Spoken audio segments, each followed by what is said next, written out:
Hi, welcome to Learn English and Practice with Marie. Today we're going to do American Idioms lesson number 5. We'll go through 5 idioms and talk about their meanings and review examples. This is a series, so if you like this video, subscribe for more.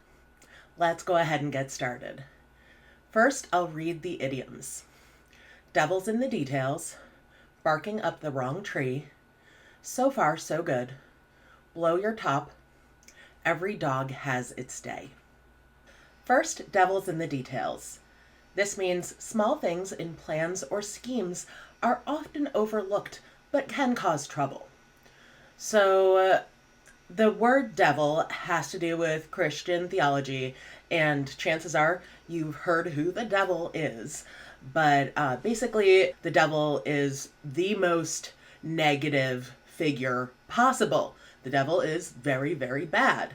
So to say the devil's in the details means that the bad things, the things that can go wrong, are in the details of whatever you're trying to execute or plan. For example, I recently had to do a catering order, like receive caterers for an event, and the devil's in the details with food for a large event.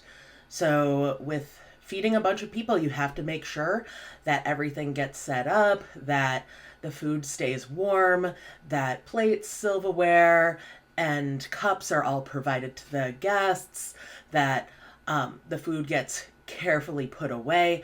There's so many little details to remember, so the things that can go wrong are in those small, tiny details. Sentence examples are, the contract seemed fair, but upon closer inspection, the devil's in the details with hidden fees. The new house looks perfect, but we need to inspect it thoroughly because the devil's in the details. Barking up the wrong tree. This means having the wrong impression of a person or situation. So in this instance, we're not literally talking about a dog barking up a tree at a squirrel. Rather, we're talking about people doing things that are misdirected.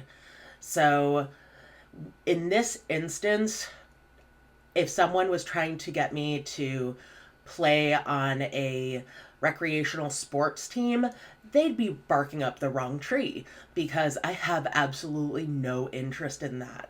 So they'd want to go try with someone else because I don't want to do that. Examples are, if you think I'm the only one who started the rumor, you're barking up the wrong tree. Accusing her of stealing your lunch is barking up the wrong tree. She's allergic to peanuts. So far, so good.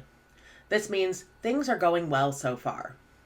So to say so far, so good can be a very neutral way of expressing that things are all right and up to the point that you've asked, things are okay. We don't know how things are going to go necessarily after you've asked, but so far so good is a very common response to an inquiry on how things are going. All right, especially with something that is like deliberate. Take, for example, a dog sitter who's watching dogs. You might call that dog sitter and ask, how are things going? And they might say, so far so good. That is a very normal, neutral way of saying things are fine so far. All right. And one important thing to note with this idiom is that you really want to listen for tone because there can be the implication of a bit of sarcasm depending on the tone. So if I call the dog sitter and ask, how are things going? And they say, oh, so far so good. That kind of maybe implies there's the expectation that things are going to go wrong in the near future. So one thing to watch out for. Examples are, we've been on the road for 2 hours without any issues. So far, so good. The surgery was successful and the patient is recovering well. So far, so good. Blow your top. This means to become very angry. All right, in this instance, you don't literally have a lid on your head exploding open, but the imagery is really apt. To blow your top means to just explode with anger. And in the film Inside Out, which now has a sequel out in theaters presently, you have a character who represents anger, and he walks around with fire coming out of his head when he gets angry. All right, so that's very much reminiscent of this idiom. Examples are, she tends to blow her top whenever things don't go her way. The coach blew his top after the team lost the match due to careless mistakes. Every dog has its day. This means everyone gets a chance at some point. So the implication here is that everyone gets a chance to have something good happen in their lives at some point, if not by fluke.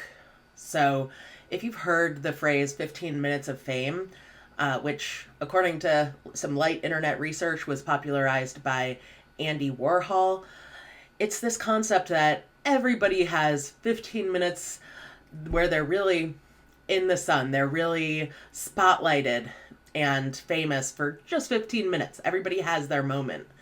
All right.